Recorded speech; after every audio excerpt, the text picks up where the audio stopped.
Yeah.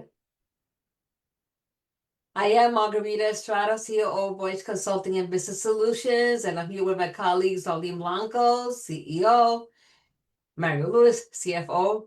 Happy 2026. This is our first After Hours Actually Expert Series for 2026, and the topic that we're going to cover tonight is one that affects everybody, and it has to do with preparing our youth for the marketplace in 2026 and beyond. Why did we choose this topic? Because we've been asked questions over and over again by parents. How do we prepare our children for the future? And so here we are, helping you with your children. So the first portion of this will be focus on future-ready skills, such as cultivating soft skills. In view of the fact that all our children are digital, it is important to cultivate those soft skills, how to speak face-to-face, how can they present themselves, how can they use their voice, their intonation, their body language, their vocal variety and vision to be able to project themselves in the workplace. Mario, take it from there. Hello, everyone. It's wonderful to see you all back in the new year, and such a timely topic. I have young daughters who are in high school, and because of their digital focus, they're on their computers and laptops all the time and on their phones. One of the things I've observed is that early on they were quite challenged with having the communication skills. I mean, and you know our focus on communication here. So because of that focus, it makes it hard to have those skills. And what I view as communication is an essential soft skill that links to many of the other soft skills that you're going to have. So when you talk about things like problem solving, critical thinking, empathy, those are the things that are often demonstrated and come through your communication skills. So I found that it was important to sign them up for things that would help them to communicate more, speak more, be in public, and do public speaking. So those are the way you start your young people on the path to success, by making sure that this, and those are the soft skills that allowed us to be successful, that we had to develop because we didn't have those digital tools. So we had to look face to face and engage with people and make those connections. So those are the things. So I'll hand it to Darlene. What has your experience been with helping young people navigate soft skills? Thank you, Mario, Margarita, and welcome to 2026. Here we are, and we are really excited to be here tonight. And this is a topic for me that really resonates because it's something that I have a lot of passion about, thinking about young people in the workplace, identifying what some of those skills look like and what they're going to need. And one of the things that we've talked about on previous series is helping young people understand consistency, helping them learn how to manage themselves, and helping them realize that instant gratification is not a thing. And I say this because for my generation, we grew up in a time where you had to kind of wait for things. You put it in the mail, you had to wait 6 to 8 weeks. That's right. Yes. Turnaround. And young people today, because of technology and because of how information travels so quickly, might think that on their career journeys that this instant gratification might translate in that work environment. And I have to remind young folks, I'm like, that's actually not how it works. You still have to put your time in. There's still a lot to learn. There's still a lot to grow. Still a lot to cultivate on this journey. So it's not this instant gratification. So helping young people, yes, be amazing, better communicators, also helping them understand the value of consistency and realizing that some of the things that they're wanting to focus on are going to take a little bit longer than they may have expected. So there'll have to be some projects they might have to put together and compile. Like, I giggle because I just want to say that I've had quite a few say instantly, oh, I should be doing XYZ job. I'm like, backtrack. You learned enough about these other jobs and how you can be a better individual contributor. Yeah. And here's the thing, Darlene, that what happens is that young people don't realize that you have to earn your stripes. You have to earn those stripes. You can't make it to the top right away unless you learn what's happening before then. I've seen many people jump ahead and then realize, oh my God, what am I doing here? Right? Because they didn't learn what was behind before they went forward.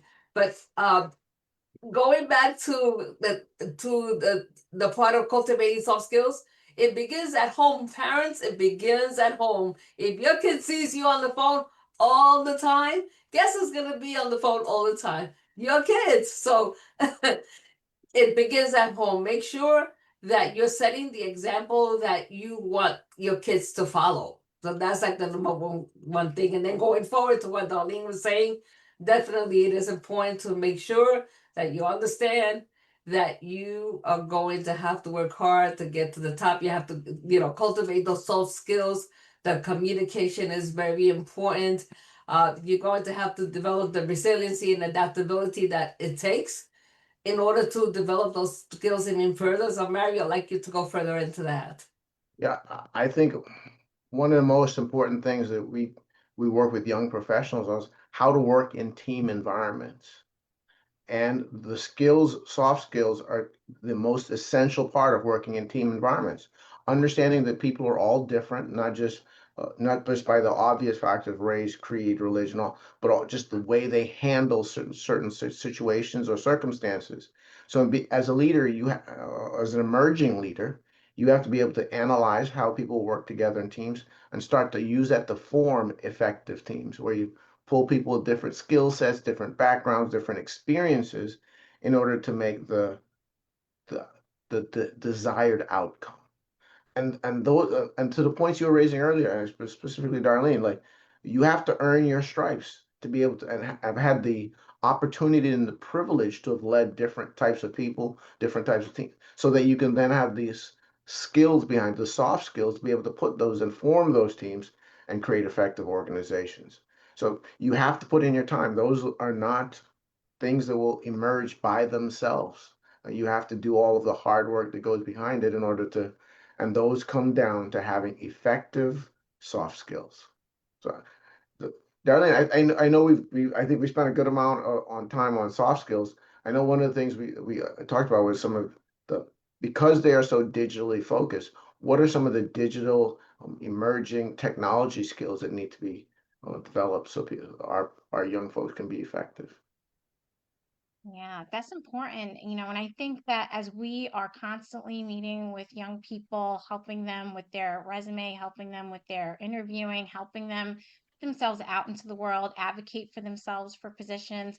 One of the things that really comes into play is understanding the use of technology. This is a game changer. It's something that has rocked our ecosystem. And as a workforce development practitioner, it's also something that I can confidently say that we don't have all the answers about. Yeah. We are even grappling right now trying to understand what a level one, level two, looks like in this frame, because we recognize how quickly folks have adapted and how they were able to transition and pivot. So what we were looking at essentially a year ago as a level one base knowledge of AI is now we're at like three or four. Making sure the ecosystem is all caught up, that everybody is, just knowing how this technology is going to be used with employers going forward. I mean, even writing your resume, the tools that we use, it's all happening. We can't shift away from it. But with our young people today, and it goes back to the comment I made earlier about understanding that it's not an overnight success story, that's not this gratification. They're using AI and they're plugging things into it, and then quickly results are being generated. They're able to reinvent themselves three different ways for all these different positions. But the one thing that I remind these students or these young adult learners is you have to still be able to get through a formal interview process. You still need to be able to demonstrate through your communication how you were able to be a critical thinker, a leader, a team player, problem solver. And you need those essential narratives that are going to help you articulate that knowledge to the employer. So Wow. please do not lean on AI and ChatGPT and all of these Mm. tools to craft something for you that's not real. Because at the end of the day, there will be leaders that are going to challenge you. They're going to have you, they're going to ask you to demonstrate and talk to them about the experience, whether it be, people that they may have led and managed, how it worked with maybe the other counterparts and folks that are a part of that process, whether it could have been their vendors or whoever it is that's a stakeholder and a part of that. So I think that's really important. So AI is wonderful. We need to obviously have that baseline. We need to know how to use it, but we also need to realize that if we're going to use AI, we cannot let it create a narrative of us that does not exist. That's right. We are the one that control what AI says about us, not the other way around. Mm. And there are a lot of free courses that are happening right now that are being offered. Now is the time to take them because pretty soon those courses will not be free. But now that it's new and it's out there, make sure that you take those courses because that it'll work to your advantage. Also, don't be afraid to fail. See failures as opportunities to learn, as something that is happening so that you can solve a problem either within yourself or to help those that are in your school, in your class. So it's very important because I find, and a lot of teachers tell me that the kids now are too soft, that they don't know how to deal with problems. They go through a lot of anxiety, not like when we grew up. And yeah, I always tell teachers, you have to understand that they are growing up in a digital age. And a lot of these kids came out of COVID. They've been through 9/11. They've been through a lot of stuff that we didn't go through. So you have to realize that these kids are growing too quickly, right? They're too quickly in the digital, stratosphere, so to speak. And so rather than look at these kids that you were teaching as, oh, they're too soft or whatever the case, meet them where they are and understand where they're coming from. And I think that you'll have a better relationship with your students for that. So let's go on to the next category, which is prioritizing hands-on learning. Mario, you're an expert in this, so I'm handing this one to you.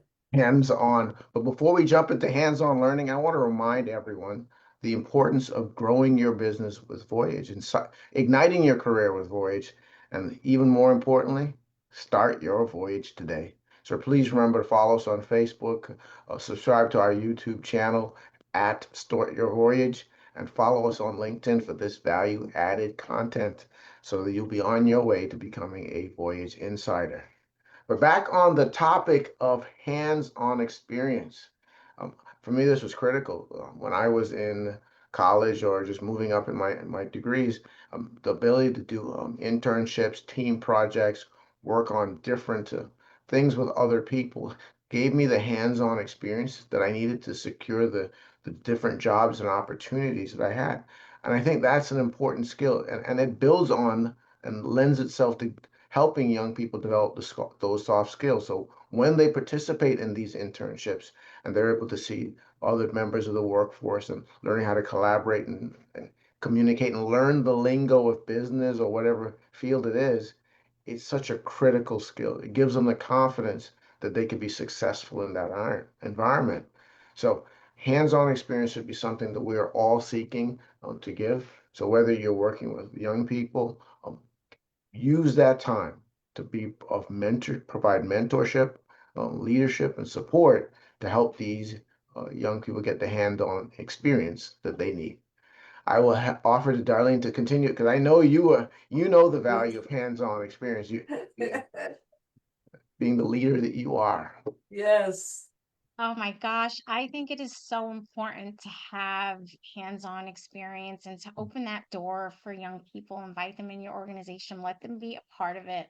I remember when I was a little girl, I had to have some dental work done, and our dentist was located around the block from my mom's work. So she had to take me to the office with her for like a whole summer.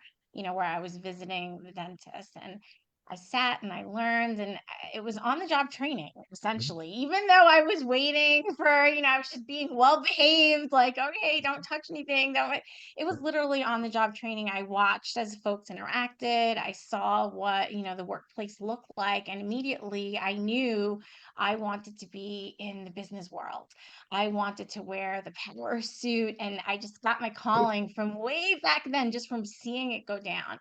And even in my career, I realized quickly how important it is to bring people into the space, because we constantly are looking for new talent. And sometimes, as leaders, we're looking for the new talent in the wrong places. And I think about it and I say, well, why don't we plant some seeds? And when you bring people into your space, young people into your space, they get to experience your atmosphere. They get to be a part of your organization. They get to learn a few things. And these are the same people now. The brand recognition exists. They just want to know. They want to tell people about where they've worked and share their experience. And you can really impact and change their lives. A few years back in my journey, I created the internship experience model. I Ooh. had to create a program. It was a summer initiative. I had to seek all of the approvals of my executive leaders, and I had to sell these kids essentially an opportunity. And what I developed was an immediate success story. It was something that was replicated, and it actually pivoted me into the world that I'm in now.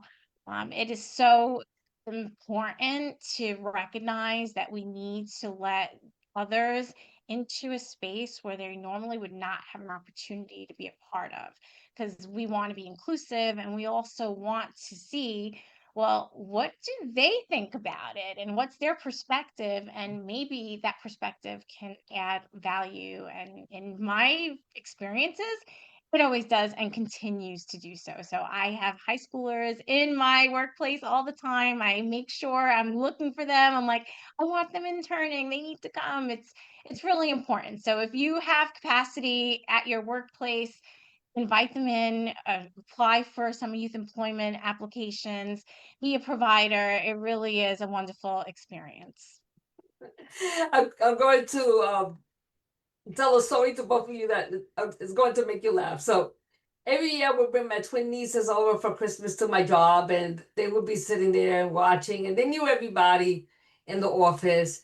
And they decided that they wanted nothing to do with the business world at all. One Mm. of them became a phys ed teacher. The other one is a science and math teacher because they found the business world boring, and now they're both in their field, the field that they love, right? But they learned a lot from watching how I communicated with people.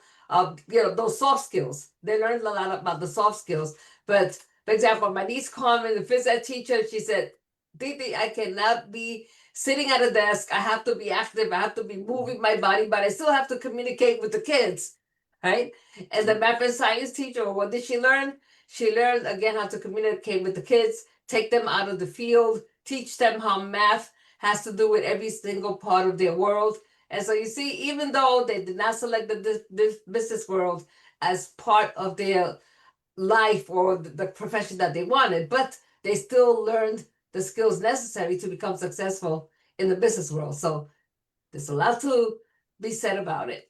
So let's go to promoting accountability, because I believe that this is extremely important to help young people understand that there are consequences for their actions and that they have to be responsible for their own career paths. Mario? I love your story because hands-on experiences tells you what you enjoy and it tells you what you don't enjoy and it helps you to find your path. So I'm great. Those young ladies should be grateful for the hands-on experience they got because it did fuel and help them find their passion. But as you were saying, accountability is something that it's a critical part of being a leader. It's a critical part of being a great team member. It's a critical part of the business environment in which we live.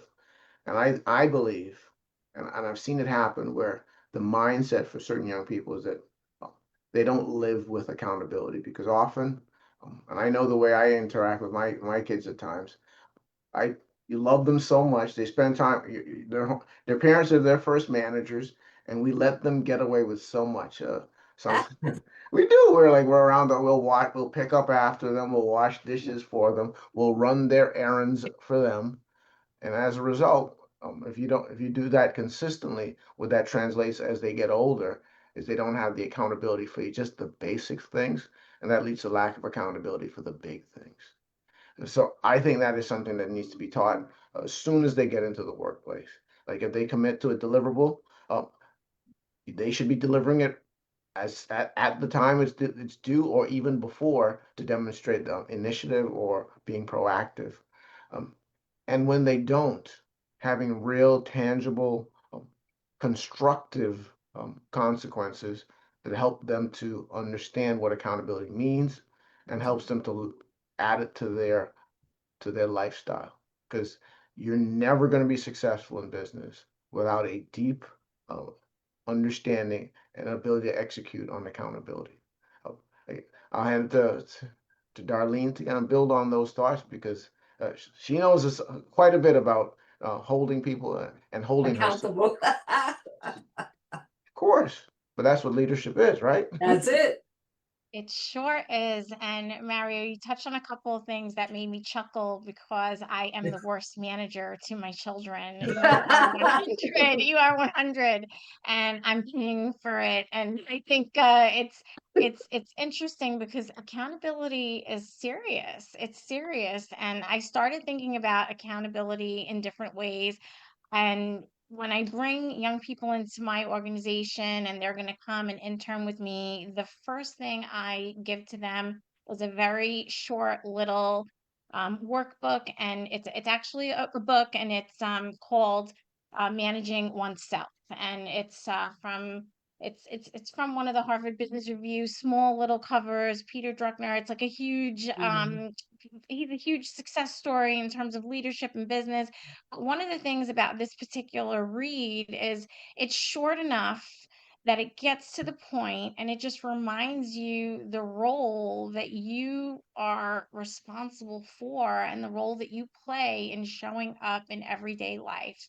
And people, maybe especially young people, because they haven't really been faced with having to own things and having to really be responsible for it, they don't realize that that accountability of being able to manage oneself is critical. I mean, you have to set your alarm clock. There shouldn't be a parent waking you up in the morning and tell you got to get out the house. You have to know that what you're supposed to be delivering. What are the expectations? You should be looking honestly about what you want to produce and what that is going to look like, and you don't want to give in half-baked work. And just a lot that happens, and as I'm talking to young people, I'm helping them develop those skills early on, because you have to hold yourself accountable. You need to know, I need this many hours to study, I need this many hours to do this. And in business and later on in your career, you need time to prepare for meetings. You need time to put your presentations together. You need time to put your thoughts together. You may need time to research. You may need time to collaborate with other team players. You may need to identify where external resources can be built into your plan. There's preparation and there's an expectation, and it all starts with managing yourself. It all starts with make sure the alarm rings on time. You're Yep. showing up where you need to be, and you're putting that work in. And I teach the interns all the time, learn what it's like. You're the manager of yourself first, and if you can be successful at managing yourself, then you will have the keys and the opportunity to manage others, because they don't usually give you the opportunity to manage others if you have not been able to manage yourself. Well said. I would say set your clothes out the day before. Set yourself up for success. Have your lunch ready if you Yep. want to save money, because when you're starting out in your career, you can't spend a lot of money. So make sure that you have your lunch set up the day before, your clothes set up the day before. So this is when you get up, you're ready to get dressed and you're ready to go. Absolutely. So right? Yeah. So finally we get to listening to our passions, parents, those that are out there, parents, listen to your kids' passions. See what are their interests and support those interests, because you don't want to have a child working in a career that they absolutely hate, and that they work in that career simply because it's the thing to do, right? You, of course, you want the kids to make money, right? You want them to be successful in their career. But by the same token, if they love their career, it's even more profound. Imagine getting up every morning and you're working in a job that you absolutely love and you can't wait to get to. And they're successful. You can't beat that combination. So make sure that you're listening to their interests or potential. Have them do a list. Okay, these are the things that you like. These are the things that you don't like. Have them possibly go to interviews of those people that are already in those fields. There are a lot of professionals out there that are willing to sit down with your child and so they could ask them questions about their career and what it took to get there. So this way, it gives your child an idea of what it takes for those careers, and they may find a mentor along the way, even prior to going in the workplace. Mario? Awesome. I think you did it quite well, just being able to listen to the young people. The world is so much broader than I think when we were coming up. There's so many opportunities. There's so many new jobs that would never existed before, and there's so many more new tools out there to help them find it and help them be successful in it. So listen to their interests, identify what is important to them for growth, and use, I think, the other tools to help them build their confidence so they can then find their passions. So I think it really is a virtuous circle. But I think this is a great opportunity where we can kind of bring our message together and wrap it up, and then I'll hand it to Darlene to put a nice bow on it. So if you think about all of the things we talked about, just developing the soft skills, being able to focus on using technology in a constructive way, using the hands-on experience that working in the workforce gives you, and then holding them accountable, and then using the information they using that to what they would have built their confidence with, to then find their passion. And I think when you put all those things together, you will have a successful way in order to prepare our young people for the workforce in 2026 and beyond. So I think that was a great way. I think our discussion led to all those steps. But when you're able to build their confidence, and this is, like I said, there's a lot of moving pieces in today's world. There's a lot to process, especially for a young person. But if they can find something that they're passionate about and they enjoy doing, and they have the confidence to execute on it, which comes from the other items, you've got a successful combination, in my opinion. And I'll hand it to Darlene to bring us home. Close it up. Yeah, love it. What a great discussion. I really enjoy inspiring young people and also helping multi-generations understand the ecosystem and how it's developing and Yes. advancing. So appreciate our time tonight. It's been really wonderful. And I also want to remind folks that we need to also have a little grace, I think we put a lot of pressure on our young people to get it together. I see a lot of Yes. things out there in the social media All the spaces time. making jokes about how they're soft and they're not getting it and they're all Yes. and then I laugh because now I realize as a parent, I could be probably one of the reasons behind all this madness. Yep, same But here. I just, reminder to folks, we're enjoying our lives. This is a part of development, and we should giggle and laugh along the way. We should learn from our experiences, but not take it so hard when things are not going our way, and be patient and understanding and really help young people think critically about things. And sometimes not every immediate discussion is going to lead to a resolution. Sometimes it's going to take a few discussions and Exactly. it's going to take a little bit more of helping these young people really understand, what it all means.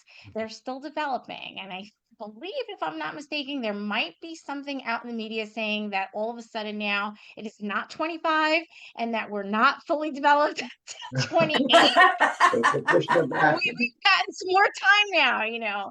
But it's been a pleasure tonight. We're gonna bring it to a close. We will see you again next week. Thank you for sharing your night with us here at Voyage on the Ask the Experts series. Bye now.